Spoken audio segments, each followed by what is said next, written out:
Welcome to the Write Better Fiction podcast, the show that helps you, write better fiction. I'm Shane Millar, urban fantasy author, writing coach, and story geek, and each week I'll be talking to industry experts about the writing craft, publishing, and the business of being an author. Enjoy the show.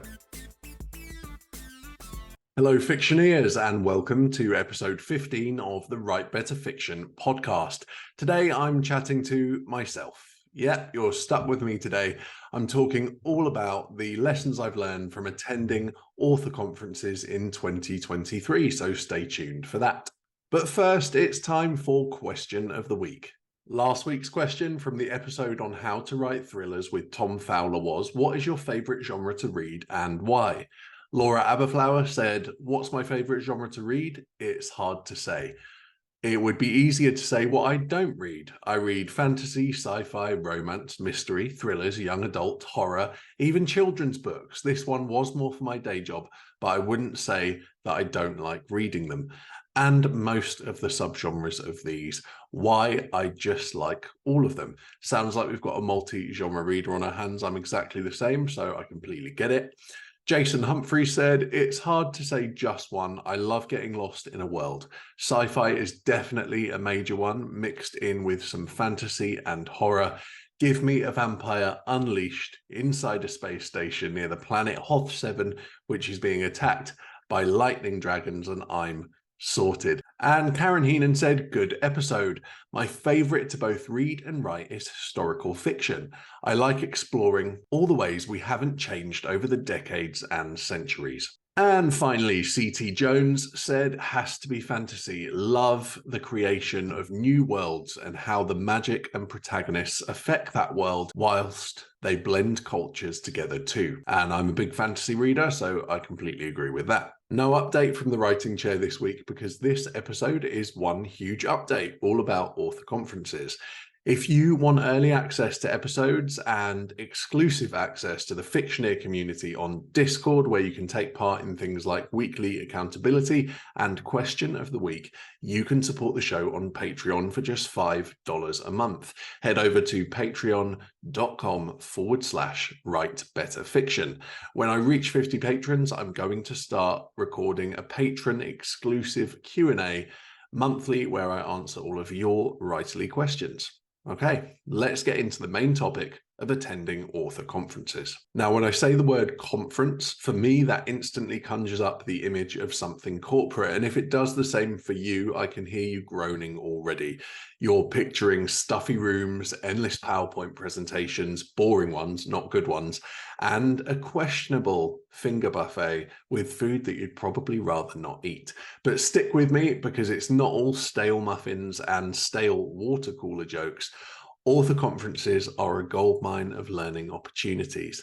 Picture a kind of Hogwarts for writers, but instead of defense against the dark arts, it's defense against writer's block. And instead of Quidditch, well, there's no real substitute for Quidditch, but I assure you, author conferences are a close second. Now, I know what you're thinking, but I'm just a solitary writer. I don't do the whole people thing. And that is a valid concern. And I'll admit I am more extroverted than most, but I know plenty of introverted writers who go to and still love conferences. And the question you might be asking yourself is why bother? And again, that question is completely valid. And I hope I can answer it for you. Firstly, author conferences provide a unique opportunity to connect with other writers. And when I say connect, I don't just mean adding them on Instagram and then promptly forgetting that they even exist. I mean forming genuine symbiotic relationships that go both ways, where you can learn from each other, you can support each other, and you'll be together on this wild journey of turning caffeine into books for me. Anyway, I had the privilege of attending 3 fantastic conferences. The first one was 20 books to 50K in Seville. The second was London Book Fair, and the third was the Self-Publishing Show Live, which is also in London. And at each of these, I scribbled notes like a madman, drank my body weight in coffee, and made connections that are going to last for a long time and hopefully lead to fantastic opportunities as well. And these are connections that I wouldn't have made had I not gone to these conferences. I'm going to share some of the little gems that I picked up and a few trends that I spotted as well. So first things first, 20 books to 50K in Seville. Can I just say, if you're going to have a conference, whoever's doing conference organizing, do it in Seville. Between the weather and the great food, they set the bar really high, I have to say. But let's get to the heart of the matter, which is the conference itself. If you've not heard of 20 books to 50K before, it's a global author conference that focuses on helping indie authors maximize their potential, with the catchy name inspired by the concept of making 50K a year from 20 books, and that's 50 American dollars per year. There's a Facebook group of the same name as well, which came first. In Seville, I met some well-known authors in person, and I learned that writers aren't just heads and shoulders on Zoom. I was beginning to wonder, because we all use Zoom far too much lately. And I probably would never have met these people in person if I'd not attended. So people like Joanna Penn, Sacha Black, AP Beswick, TJ Green. We chatted, we shared a tapas platter or two at the conference, and I have to say the whole experience was fantastic. What's amazing about 20 books to 50K particularly is how open and accessible everyone is. It's about sharing knowledge, it's about learning from each other, and of course there's a bit of good-natured banter along the way as well, which I appreciate. It's like a big group of friends who just happen to be some of the most successful indie authors in the world. The atmosphere is incredibly welcoming, it's supportive, and let's face it, it is a tad nerdy and bookish, which is exactly how I like it. But what was the main lesson I took from 20 books to 50K? The lesson was embrace the indie author community. Networking is not just about advancing your career, although obviously it has those benefits. It is more about finding your tribe, finding your people, and feeling a little less alone in the wild world of writing. And who knows, you might just stumble into your next big idea, just like I did with my new urban fantasy series that I'm working on right now, which is called Magic Rising. So that's 20 books.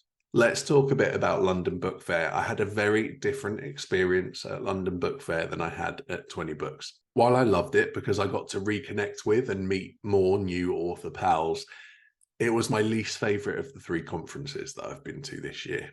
The highlight again was networking, and I think that's going to be a recurring theme for any conference that I go to. Again, I got the chance to hang out with my author friends from Sacha Black's Rebel author group, from Daniel Wilcox's Activated authors group. And if you remember, I got to guest host on the Unstoppable Authors podcast in December of 2022. And I met my co-hosts, Holly Line and Julia Scott, for the first time, who've both been previous guests on the show. Angeline couldn't be asked to come. No, I'm kidding. Obviously, if you're listening, Angeline, I am just joking. And hopefully we will still meet one day in person. I will say this, though. There's nothing like being in a room full of folks who understand your obsession with plot twists, with character arcs, with setting. There's only so many times you can talk about stuff with your non-writer friends and family before they roll their eyes so hard they get stuck in the back of their head. And that has happened to me on multiple occasions. It wasn't all friends and fun, though, and this is why I say I had a very different experience at London Book Fair than I had in Seville. First of all, the venue is huge. They stick the authors, or they did this year, stuck the authors in a corner right at the back of the venue in the children's section with a bright pink carpet and lots of noise. Great place to stick people who are mostly introverts. I'm an extrovert, and even I found it tough. By the end of London Book Fair, I was struggling with the sensory overload. So that was one thing that was very different. Seville was very sedate in comparison. And that's another important point when we talk about overwhelm at conferences, because it is a really common thing, especially if it's a multi-day conference like all of these have been, is to manage your energy really well. So the way Seville and London Book Fair happened, I was in Seville, I came home, I had Saturday and Sunday, and then it was straight off to London for London Book Fair for the week. And I didn't manage my energy pennies appropriately prior to going to Seville. I literally was writing up until the taxi arrived to take me to the airport. So I shut my computer down, my suitcase was packed, I rushed out the door, got the flight to Spain, tired when I got there. I flew in very late. I'd fly in earlier if I was going to that sort of thing again. Which meant I was very tired on the first day of the conference in Seville, and I probably didn't make the most of that first day because I was so drained by the time I got there, because I hadn't had time to rest before my flight. I'd just come off work, like I said, or writing. And yeah, I think the first day was great, but I wasted the day in terms of I wasn't at full capacity and full energy like I should have been. The second day was completely different. I got a good night's sleep. I was more energized. I was more inclined to network on the second day. And even Sasha was saying to me, like, I can see the difference in you on this second day because you've got so much more energy. You're going around everyone, you're networking, it's great. So that would be my major lesson especially from attending 2 conferences in quick succession. But even if you're only going to 1 conference, even if it's only for a day, I would say manage your energy really well before you leave, if you're the type of person that eventually gets drained. Like I said, usually it wouldn't bother me. By the end of it, by the time I got home from London, I was just shattered. So yeah, it's about managing your energy really well. Didn't really manage my energy great the weekend before London either. I was doing more work, so I didn't take the appropriate breaks in between. And another thing which I hate to bring up because I can't believe we're still talking about this, but we are, is there's still a stigma around being an independently published author or a self-published author, whatever you want to call yourself. Now, don't get me wrong, I have got nothing against traditionally published authors, and I have project ideas that I would consider pitching to an agent. What I do have a problem with, though, is the snobbery around publishing. It pisses me off, quite frankly. For example, I was in a talk being hosted by some of the most successful indie authors around at London Book Fair. And I heard this guy behind me say, oh, I'd never self-publish because all self-published books are crap. It wasn't just that misguided view that surprised me, but the sheer conviction of it, as if self-publishing was the dark side of the force and we shouldn't be doing it. I'll repeat what they said again. All self-published books are crap. That implies that every single self-published book on the market is crap. Now, I'm not professing to be the best writer, and I know there are things wrong with my books, just like there's things wrong with any book. Some self-published books are crap, just like some trad books are crap. I've read traditionally published books that are crap. And in London Book Fair's defense, it is trad focused. We all know that going in. And there's a certain resistance to indie publishing. I just didn't realize that it still existed in quite the same way. I thought we'd moved on a bit from that, but clearly in some areas that still exists. Despite the many strides we've made, some folks still think of indie publishing as a back alley of the literary world, as vanity publishing. However, as we all know, many self-published authors, I've mentioned some of them in this podcast already, are creating masterpieces that could rival traditionally published works any day of the week. So the biggest takeaway from London Book Fair? It reminded me of the importance of myth busting. As indie authors, we're not just writing books, we're also dismantling stereotypes and showing the world that self-publishing is not plan B, but a legitimate and successful path. So the next time someone scoffs at self-publishing, just chuckle, raise an eyebrow, and say, let's talk when you've read my book. Now, obviously, I'm being tongue-in-cheek, but you can write good books as an indie published author. On to our final pit stop, which was the self-publishing show live in London. This is a veritable who's who of the self-publishing world, and this conference was like a reunion of the Avengers with much less spandex and far more book chats. I got to see these people again and start building on the connections and friendships that we'd already made. So once again, networking was an important part of this conference. And more so than at London Book Fair, you get to build contacts with companies in the publishing industry. And what do I mean by that? People like Draft to Digital, like BookFunnel, like Plotter, you name it, they were there. You had access to speak to people from these companies, and not just employees of the companies, usually the CEO or head of the companies. And that's invaluable because that rarely happens. This time around, I was there for work. I was representing Fictionary, who I contract for. I know, going to a conference for work. Isn't that like having to write an essay when you're on vacation? No, it's not like that at all. One, I absolutely love the work I do for Fictionary because it's in the writing space. But two, it was amazing. I got to be on the stand with colleagues that I'd met in person for the first time because we're all spread out too. And it meant being right in the thick of things. I could soak up all the energy. I could chat with the attendees. And the best part of all, I presented to a crowd of 700 people on the main stage. Even just saying that now, for listeners, you can't see, but I've got the hugest smile on my face. I know public speaking isn't everyone's cup of tea, but personally, I love it. There's something exhilarating about sharing your thoughts and ideas with such a large and receptive audience. And the audience at the Self-Publishing Show Live is probably one of the most receptive audiences I've ever spoken to for anything that I've done. There's a real buzz of energy in the room when you get up on stage. And for me, I was talking about story editing, but whenever you're talking about story to other authors, the room is just electric. I could see light bulbs going on above people's heads as they had aha moments, and we had a Q&A. It was fantastic. And it's a great reminder of why we do what we do, whether you write nonfiction or fiction. As writers, as creators, we're not just putting words on paper. We're sparking ideas, we're igniting imaginations, and we're making readers lose track of time. And if I can help someone else do that more effectively, well, that's a successful day in my book. So that's my roundup of the Self-Publishing Show Live. Despite the exhaustion of a whirlwind tour, I would do it all again in a heartbeat. There's nothing quite like the community you find at these events. And I will keep stressing this because I know there'll be people sat out there now who feel alone in the writing community, or they see the writing community as something separate from them. I will say that when I first started writing, I thought that too. I thought, how am I going to grow this community of writers, these friends around me that know what I'm going through and can support me? Part of that is networking. And whether you choose to do that online or in person, it's important to put yourself out there. And it is hard. It's not an easy thing to do if you don't know anyone.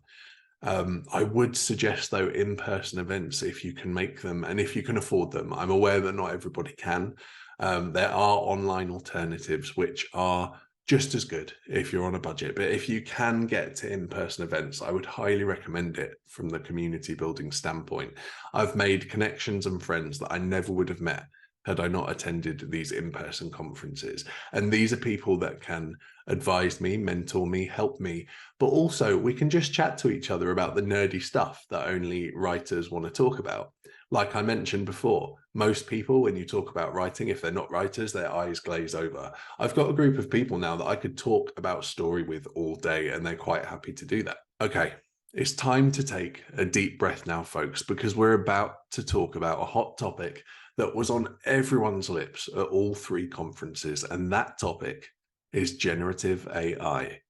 Two words that either make you really excited or strike fear in your heart. But there was a lot of chatter about AI tools at all three of these conferences. I'm talking about programs like ChatGPT, like Pseudo-Write, like Claude on the tech side of things, and then Midjourney on the art side of things as well. There's a new wave of authors who are using these AI tools to turbocharge their book production. In fact, while I was in Seville, Michael Anderle, who runs that conference, announced he's using AI to write. And wait for this, he's using AI to write 10,000 books this year. Yes, you heard that right. Not 1,000 books, 10,000 books this year. You could have had a pin drop in that room when Michael said that's what he was doing. But before you panic, Skynet isn't taking over the writing world. I promise you. I'm not scared by this. In fact, I find it exciting. And no, that's not just the coffee talking. I have had a lot of coffee today, but genuinely, I find it exciting. Now, I hear you asking, but what does that mean for me as an author? Does it mean that I'm going to have to use AI to generate all my books? Does it mean that the only way you can be successful now is to use AI? I'm going to say, at this stage, it doesn't mean that you have to go out there and start writing your next novel with AI. Not that there's anything wrong with that. I'm not judging anybody that does, provided that you're ethical about stating your AI usage. But what it does mean is that these tools can be your new best friends when it comes to doing everything that you don't want to do in your author business. That could be admin tasks. I mean, who really likes admin? I'm sure there's someone out there who does, but it's rare. If you don't like outlining, but you feel like you need story structure, use it to outline your plot, generate ideas, craft characters, use it for the things that are preparatory. You don't necessarily have to use it to draft. And I will say I've been experimenting a lot since Seville with AI products and things like ChatGPT, Pseudo-Write, Claude, all of those. What you put in is what you get out. So if you don't know how to prompt AI or you don't understand story structure, it's going to be very hard for you to write something that is publishable. And I would argue it's still going to need editing, even if you feed it the right prompts. But even if you're a traditionalist and you prefer the good old-fashioned way, there's no harm in trying these tools out. You might find they give your writing process a nice little boost. I have a writer friend who I won't mention, just in case they don't want me to, who was very resistant to using AI or any of those kind of tools to assist them in their writing. They are using AI now in a way that allows them to do all the things that they don't want to do really quickly and get to the bits that they enjoy, and they wouldn't go back now. And isn't that what we're all after? More time so that we can get to the parts of the writing process that we love. So whether you're a technophile or a technophobe, it's definitely something to consider in this ever-changing world of writing. And the most important thing I would say is that it's not going away. It's here to stay. So I don't know that we're at an adapt or die situation yet, but it's certainly something that I would urge you to use to augment your writing process. And like I said, just to reiterate, that doesn't mean writing entire novels with ChatGPT. You could just use it for your admin tasks that you don't like doing, freeing up time for you to do the things that you love. The other thing I wanted to talk about as a result of these conferences for me was personal change and growth. If you've been listening to this podcast for a while, you know that I like to mix things up a lot with the projects that I'm working on, try new things. And yes, I do have a bit of a penchant for shiny objects and shiny ideas, but honestly, that's one of the best things about attending these conferences. They get you thinking, they get you focused, they get you excited, and they get your creative juices flowing like a chocolate fountain in overdrive. I mean, I came back from each one of these conferences either with a new idea, something I could add to my writing process to make it easier. And I'm not just talking about Gen AI, lots of different tips and techniques that I've picked up. And it's so exciting when you come from that buzz, you're energized, you want to write, you want to create. And it's just the best feeling. And I didn't want to do these things because someone told me I should in a talk. I'm not very good at being told what to do and actually following instruction. I did these things because I wanted to. I wanted to see what all the fuss was about with AI or with a new writing process that I learned about or with TikTok. I wanted to see how all these things could help make my writing life easier and help me promote my books more effectively as well. That's something we haven't really talked about, the book promotion side of things. You won't only pick up a lot of craft skills and you'll get some good networking like we've talked about, but you'll also learn from other authors how they run their businesses, what tips and tricks have worked for them.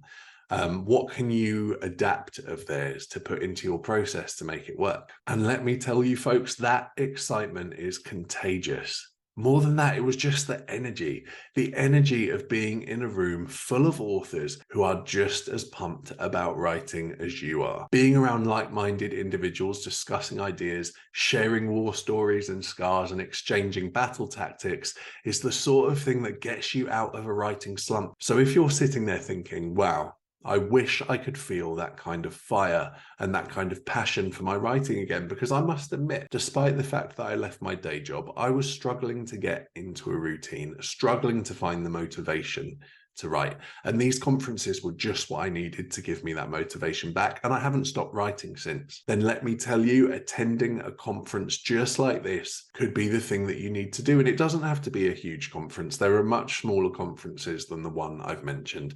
But I knew this year that I wanted to go big because I wanted to expand my network. I wanted to make more connections. I wanted to learn more, to grow more, to be a better author, and I think it has enabled me to do that. The atmosphere, the camaraderie, and the sheer love of writing, it's that potent cocktail that can kick your motivation into high gear. So next time you see an advert for an in-person conference, why not give it a shot?